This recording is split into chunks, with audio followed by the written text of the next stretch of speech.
ನೀವೆಲ್ಲ long trip plan ಅಲ್ಲಿ ಇದ್ದೀರಾ ಅಂದ್ರೆ this is the must have accessories ಅಂತ ಹೇಳ್ಬೋದು. ದಿಸ್ ಇಸ್ ಟೂಸಾ ಕಾರ್ಡ್ಲೆಸ್ ಟೈರ್ ಇನ್ಫ್ಲೇಟರ್. ಈ ಟೈರ್ ಇನ್ಫ್ಲೇಟರ್ ಇದ್ರೆ ನಿಮಗೆ ಲೋ ಟೈರ್ ಪ್ರೆಷರ್ ಟೆನ್ಷನ್ ಇರೋದಿಲ್ಲ.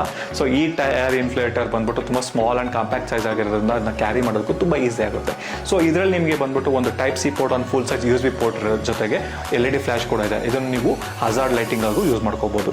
ಪ್ಲಸ್ ಈ ಟೈರ್ ಇನ್ಫ್ಲೇಟರ್ ಅಲ್ಲಿ ನಿಮಗೆ 6000 mAh ಬ್ಯಾಟರಿ ಇರೋದ್ರಿಂದ ಸ್ಮಾರ್ಟ್ ಫೋನ್ ನ ಚಾರ್ಜ್ ಮಾಡ್ಕೊಳ್ಳೋಕೆ ಈಸಿ ಆಗುತ್ತೆ. ಇದ್ರ ಯೂಸೇಜ್ ಬಂದ್ಬಿಟ್ಟು ನಿಮಗೆ ವೆರಿ ಸಿಂಪಲ್. ಇದ್ರದ್ದು ಏರ್ ನೋಸಲ್ ಅಂಡ್ ಇನ್ಫ್ಲೇಟರ್ ನ ಕನೆಕ್ಟ್ ಮಾಡಿ ಡೈರೆಕ್ಟ್ ಆಗಿ ಯೂಸ್ ಮಾಡಬಹುದು. ಇದನ್ನ ಆನ್ ಮಾಡಿದ ತಕ್ಷಣ ನಿಮಗೆ ಮಲ್ಟಿಪಲ್ ವೆಹಿಕಲ್ದು ಪ್ರೆಷರ್ ಆಪ್ಷನ್ಸ್ ಬರುತ್ತೆ. ಅದ್ರಲ್ಲಿ ನಿಮ್ಗೆ ಯಾವ್ದು ಬೇಕೋ ಅದನ್ನ ಸೆಲೆಕ್ಟ್ ಮಾಡ್ಕೋಬಹುದು. ಟೈರ್ಗೆ ಇನ್ಫ್ಲೇಟರ್ ನ ಕನೆಕ್ಟ್ ಮಾಡಿದ ತಕ್ಷಣ ಕರೆಂಟ್ಲಿ ಏನು ಪ್ರೆಷರ್ ಇರುತ್ತೋ ಅದನ್ನ ತೋರಿಸುತ್ತೆ. ಆಮೇಲೆ ಆನ್ ಮಾಡಿದ ತಕ್ಷಣ ಡಿಸೈರ್ ಪ್ರೆಷರ್ ರೇಂಜ್ ರೀಚ್ ಆಗ್ತಿದ್ದಂಗೆ ಆಟೋಮೆಟಿಕಲಿ ಆಫ್ ಆಗುತ್ತೆ. ಈ ಇನ್ಫ್ಲೇಟರ್ ಜೊತೆಗೆ ಏನೇನು ಆಕ್ಸೆಸರೀಸ್ ಅಂತ ನೋಡಕ್ ಹೋದ್ರೆ USB-C ಕೇಬಲ್ ಬರುತ್ತೆ, ಕಾರ್ ಚಾರ್ಜರ್ ಬರುತ್ತೆ, ಡಿಫರೆಂಟ್ ನಾಸಲ್ ಅಡಾಪ್ಟರ್ ಬರುತ್ತೆ, ಹಾಗೂ ಪೌಚ್ ಕೂಡ ಬರುತ್ತೆ. ಎಲ್ಲ ಒಟ್ಟಿಗೆ ಕ್ಯಾರಿ ಮಾಡೋಕೆ ಈಸಿ ಆಗುತ್ತೆ. ಹಾಗೂ ಇದ್ರ ಬೆಲೆ ಬಂದ್ಬಿಟ್ಟು ನಿಮಗೆ